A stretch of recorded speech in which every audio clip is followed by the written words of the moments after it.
বন্ধুরা, আশা করি তোমরা ভালো আছো, আমরাও ভালো আছি। আর সকালে ব্রেকফাস্টে চলে আসলাম। ব্রেকফাস্টে আছে পিনাট বাটার দিয়ে আর ডিমের অমলেট।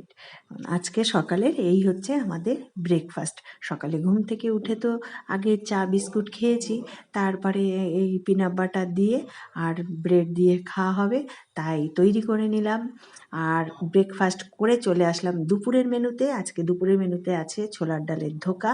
ধোকাটা করে নিয়ে দেখো আমি বেশ একটু ছোট ছোট করে কেটে নিয়ে আমি ভেজে নিয়েছি সবগুলো, দেখো। আর ধোকাটার ভিতরে আজকে একটু পেঁয়াজ রসুন দিয়ে অন্যরকমভাবে করেছি। আর ধোকায় একটু আলু দেবো বলে আলু ভাপ দিয়ে নিয়েছি, নিয়ে এই তেলে আমি ভেজে নিচ্ছি একটু সামান্য নুন দিয়ে। আর এই পাশে আর একটা কড়াই বসিয়ে দিয়েছি, তাতে পরিমাণ মতো তেল দিলাম, জিরে তেজপাতা ফোড়ন দিলাম, দিয়ে এবার ভালো করে একটা পেস্ট তৈরি করে রেখেছিলাম, জিরে বাটা, আদা বাটা, পেঁয়াজ আর টমেটো পেস্টটা দিয়ে ভালো করে কষালাম। কষিয়ে আলুগুলো ছেড়ে দিয়ে পরিমাণ মতো নুন হলুদ দিয়ে জল দিয়ে দিয়েছি, আর উপর থেকে দিয়ে দিলাম একটু চিনি। আর এরপরে ধোকাগুলো পরপর সাজিয়ে দেবো। কেমন লাগছে দেখতে বন্ধুরা, ইয়ামি ইয়ামি না? আর দেখো, এবার নামানোর আগে একটু ঘি দিয়ে নামিয়ে নিলেই রেডি ছোলার ডালের ধোকা। এবার ধোকা কি দিয়ে খাবো? ধোকার সাথে তো কিছু একটু লাগেই।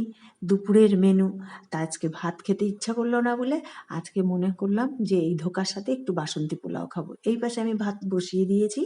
আর পোলাওটা বানাই আমি কিন্তু একদম পুরো ভাতটা করে রান্না করে। এবার এই পাশে একটা ছোট হাঁড়ি বসিয়ে দিয়ে তাতে পরিমাণ মতো তেল আর ঘি দিয়ে দিলাম। এবার তেল ঘিটা গরম হয়ে গেলে এবার দিয়ে দেবো একটু আদা গ্রেট করে, অল্প পরিমাণে দিয়েছি, দিয়ে তারপরে দিয়ে দিলাম চিনি পরিমাণ মতো, দিয়ে এবার ভালো করে বেশ নাড়াচাড়া করে নেব যাতে নিচে না লেগে যায়। তাতে একটু জলের ছিটা দিয়ে দেবো, তাহলে আর লাগবে না।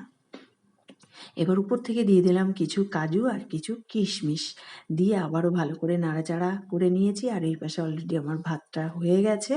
এবার আমি ভাতটা কিন্তু আমি এবার ঢেলে দেবো হাঁড়ির ভিতরে। আর দেখো ঢেলে দিয়ে এবার আবারও নাড়াচাড়া করে কিছু চেরি কেটে এর ভিতরে দিয়ে দেবো। একদম জমে যাবে ধোকার সাথে বাসন্তী পোলাও। কেমন লাগলো? আর আমার চ্যানেলটি যদি ভালো লাগে অবশ্যই লাইক, শেয়ার, কমেন্ট ও সাবস্ক্রাইব করে দাও বন্ধুরা। আর বেশি বেশি করে মানুষের কাছে শেয়ার করে দাও। আর তোমরাও বাড়িতে ঝটপট এইভাবে বানিয়ে ফেলো বাসন্তী পোলাও।